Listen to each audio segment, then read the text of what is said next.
Alrighty, welcome everybody to the SCAC podcast without a name. Maybe not the SCAC podcast without a name for much longer, but I'm Reed Rosales, not joined by EJ today. He had some technical difficulties, but I'm joined by Will from D3 Region 10 Baseball. Will, how are you doing today? I'm doing pretty good, Reed. I'm pretty excited to join you doing this show because we've talked a lot of baseball over the last 2 years, and it's great to actually talk to you instead of just Twitter message you. Yeah, absolutely. So we're going to use this podcast as kind of a theory crafting episode of what we think is going through the committee's mind when making these regionals.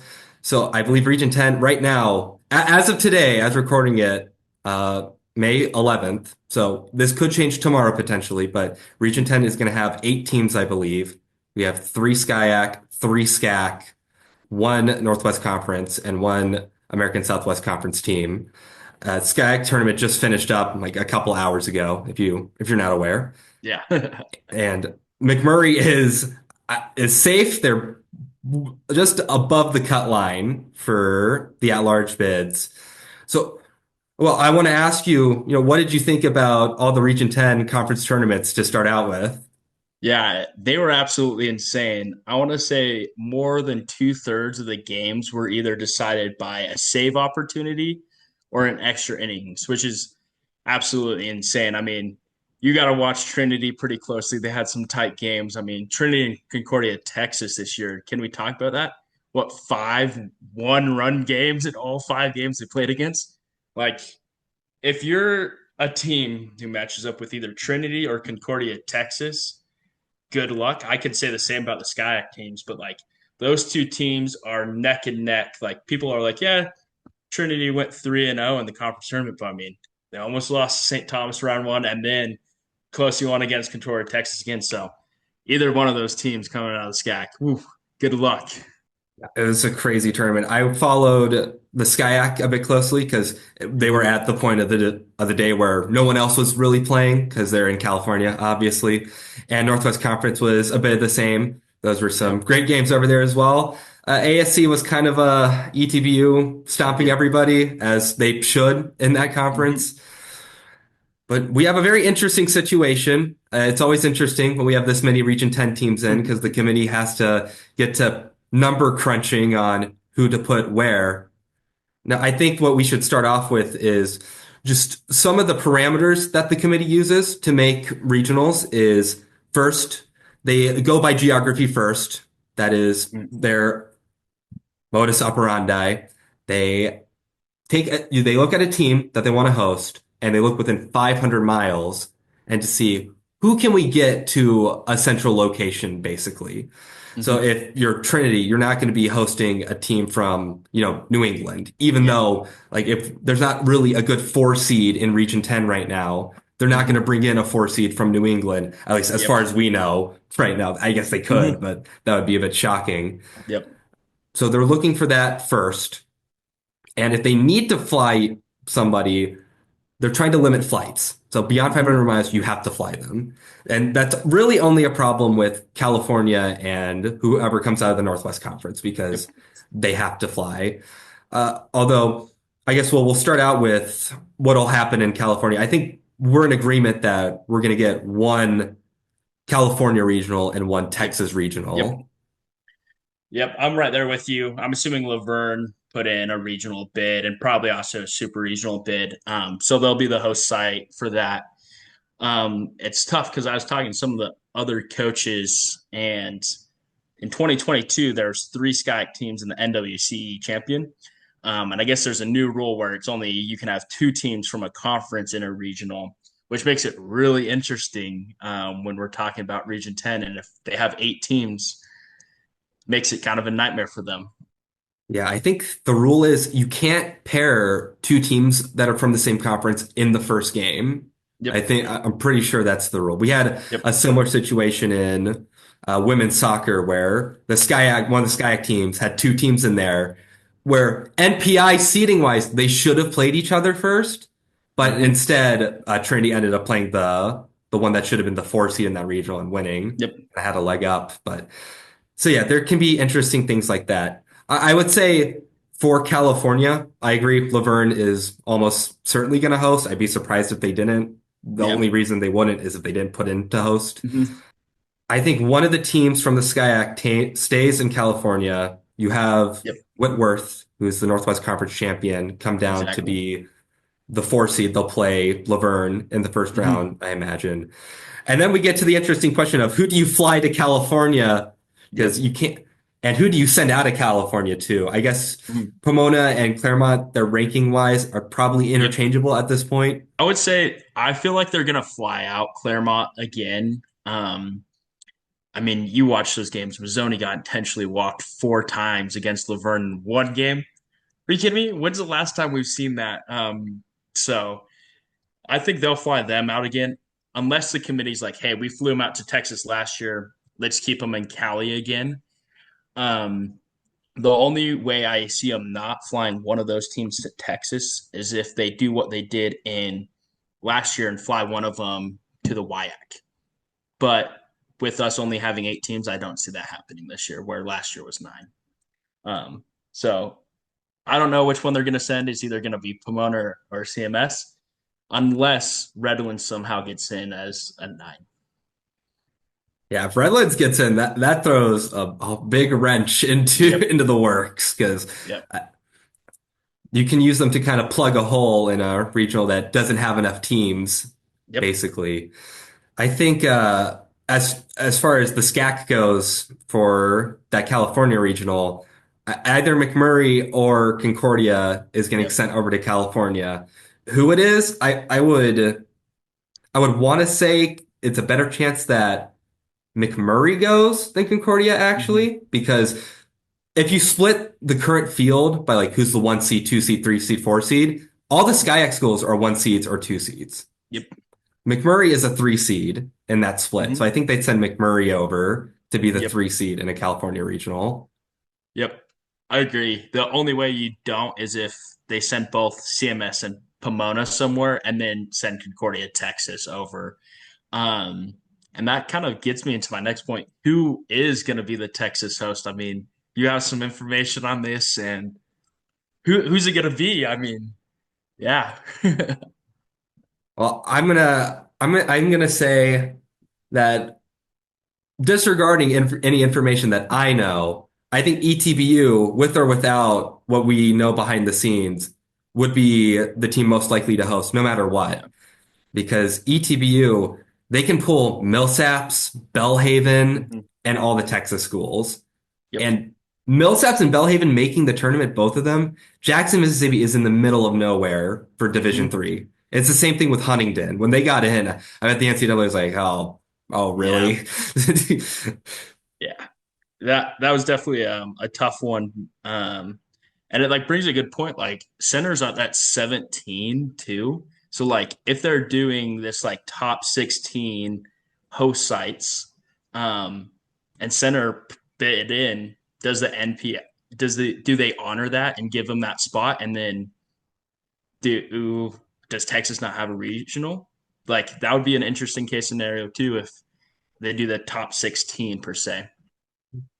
I think so. Center, I think right now, are they 16 or 17? I know they're They're on that.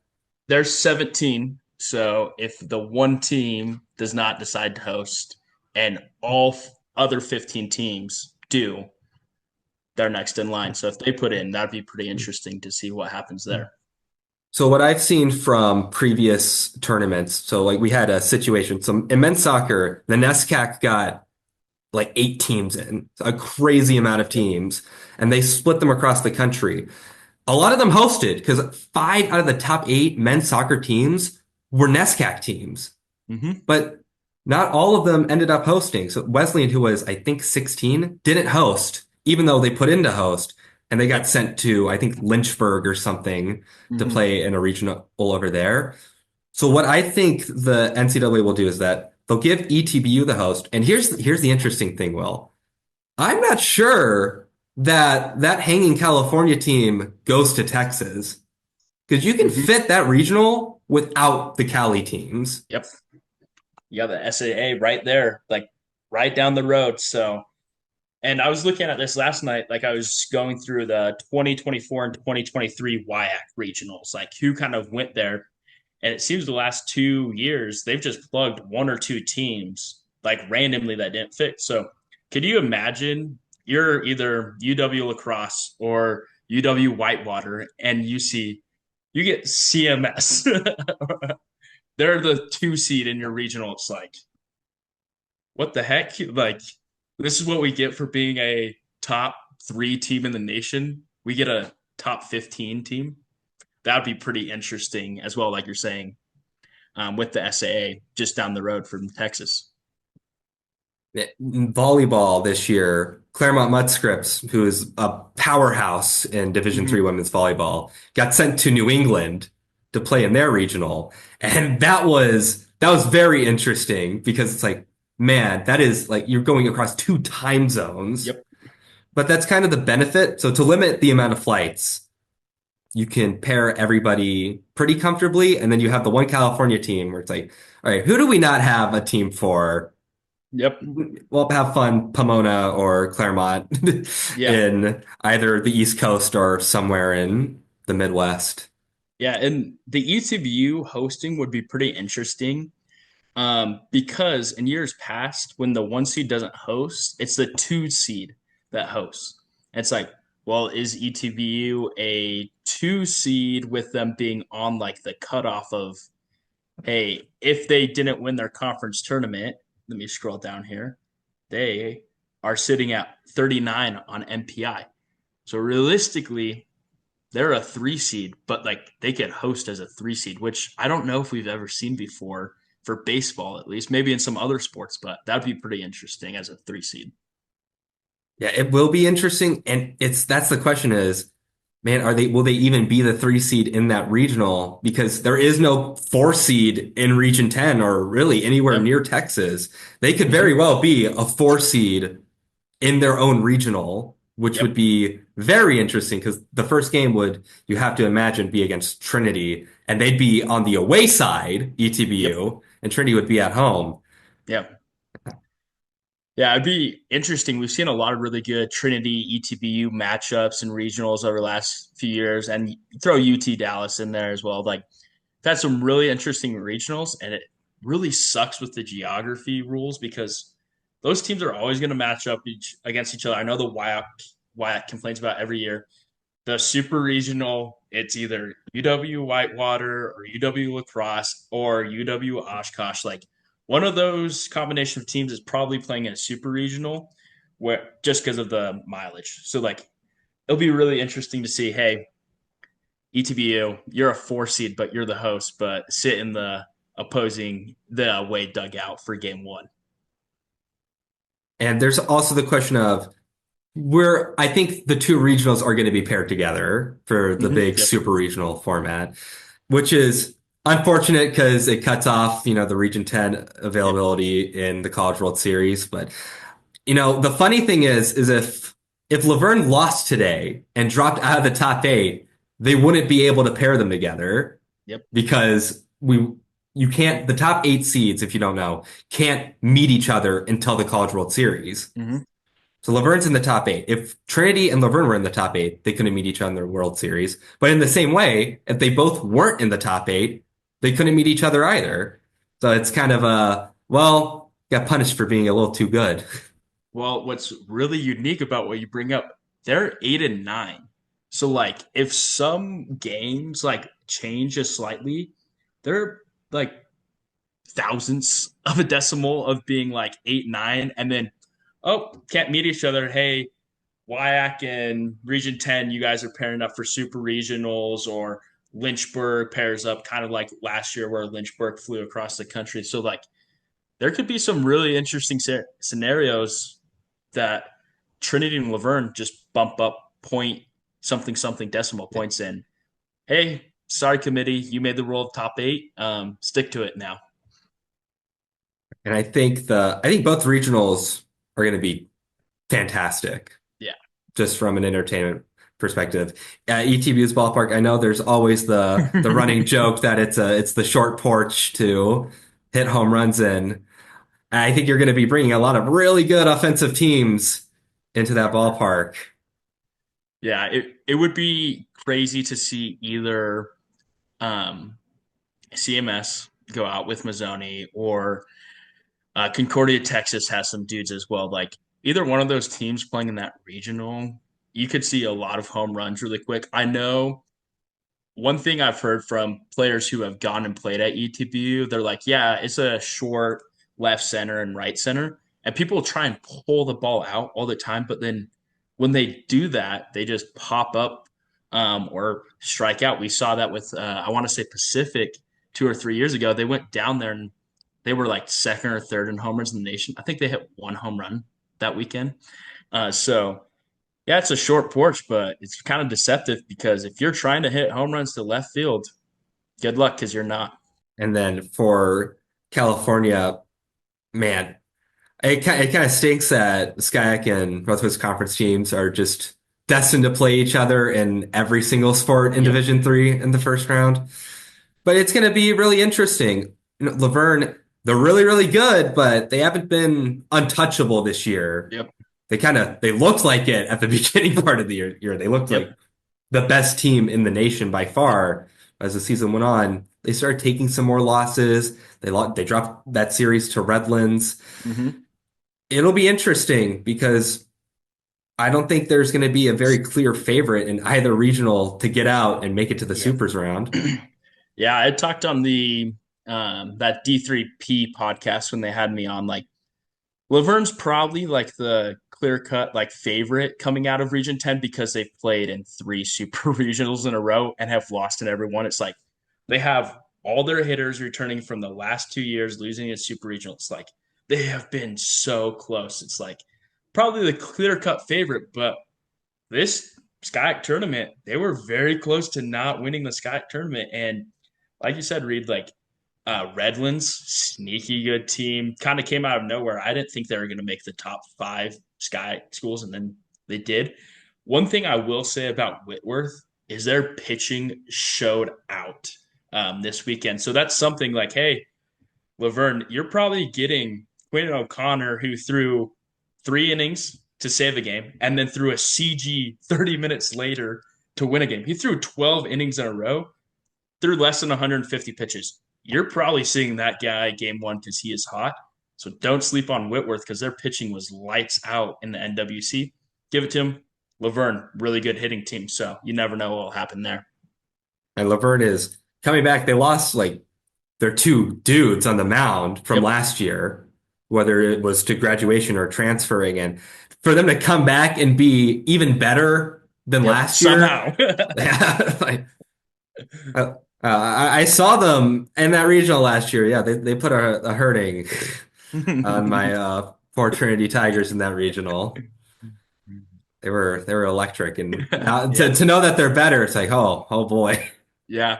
Another thing I want to kind of talk to you about outside of Region 10, the NJAC is getting 5 schools within baseball. I mean, SCAC had the opportunity if Cal Lu and Redlands kind of had the ball go perfect the other way, but they're set with 5 teams. Like, what do you do with the NJAC? Like, 2 will probably host with Keenan and Rowan, but the other 3 schools, like, are you plugging them in? And the NJAC regionals, one has to go away. Like, what happens with that?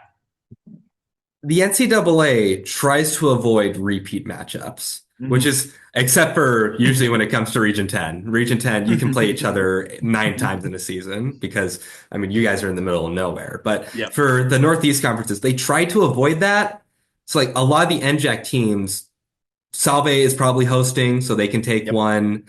Salisbury could take one if they need Yep. to. Endicott can take one. Johns Hopkins can take one. I think there's enough in the Northeast to where you can split them all apart. It Yeah. might get weird because you might have to put one in the same regional as the other. Hmm. But yeah, NJAC, man, it's crazy. Rutgers Camden, I think, was out of the tournament going Yep. into the NJAC tournament, and now they're 25. They just Yep. rocketed right up. Man, It's crazy to think with MPI because they ended up winning their tournament and they're facing these really good teams. Like I'll say it like Keene, Rowan. These teams are no joke. They're teams who have been really good in regional, super regionals, college World Series in the past. They're playing really good teams, and when they beat them, their points are just going to jump and jump and jump. And that's kind of like what Cal Lu needed to do. If Cal Lu would have went out and won the SCAC tournament, well, one, you just beat Pomona, CMS, Redlands, and Laverne. Okay, yeah, your MPI is going to jump a ton. So that was crazy to see, but yeah, absolutely wild. 5 teams from one conference. And there was other things outside of the NJAC, Nebraska Wesleyan in the ARC, they knocked Mm-hmm. out Co. Co was Yeah. an at-large bid, and Mm-hmm. they had their season ended by Nebraska Wesleyan, Mm-hmm. which kind of brings up a further question of, do you as a conference change your conference tournament format if you have things like that happen? Because, if you have a 4-team ARC tournament, obviously that matchup never happens, and Co might still be in the NCAA tournament. Yeah. It's one of those questions that I think conferences may have to ask themselves. Is Rutgers Gambleton definitely benefited because the Mm-hmm. NJAC does a very unique conference tournament format where it's Yeah. just like they do a round robin, but when you lose two, you're out. It's like it's a Yep. weird double elimination. Yeah. It's very interesting because we've started to see some more conferences add that 4-5 game, kind of like a play. And I know the Centennial does it. And we had talked about this with Jordan from the podcast about D3 baseball when he hopped on the NWC one. Is like Gettysburg, if they would have won that game against McDaniel, maybe they're an at large. Or if they won some of their more conference games, they could have had a losing record in conference and made the tournament, which is absolutely insane. Um, but like it's so interesting that like I think conferences are going to either change to not having everyone in and having a 4-5 play end game for whoever plays the one, or just straight the top 4 teams. I do understand with some of these bigger conferences that are like double sided and have 8 teams, a lot harder to do that. But we might see some conferences end up splitting. So then, hey, we can have a 14 conference here and a 14 conference here. Hey, we get 2 at large bids, and we just split conferences. So who knows? It's a very interesting point you bring up. The NPI has been very interesting this year to look at. Baseball, they say NPI is supposed to work best at 40 games, which is, the exact amount of games that you're supposed to play in a season in baseball if everything Yep. goes well. So it's been interesting to watch teams go up and down. It's not as volatile in certain situations, but like Trinity, for example, if they would have beaten those 1 games that they lost to Dallas and Shriner, they'd be the number 2 team in NPI right now. Mm-hmm. So I Yeah. think it's beat the good teams, but really beat the teams that are near the bottom of your conference as well. Yeah. This is like one theory I have is like if you lose games to bad teams, it's really hard to get a at large bid. I'm sure I can look at Redlands' schedule or some of these bubble teams. Let's just say some of these bubble teams. When it comes out tomorrow, the first 4 out, I'm gonna bet that they lost 2 to 3 games to teams with MPI 250 or less, and it drags their MPI down. Or if they won those games, there's a 12-win minimum. Those wins don't count for them because they have better wins, but the loss doesn't hurt them.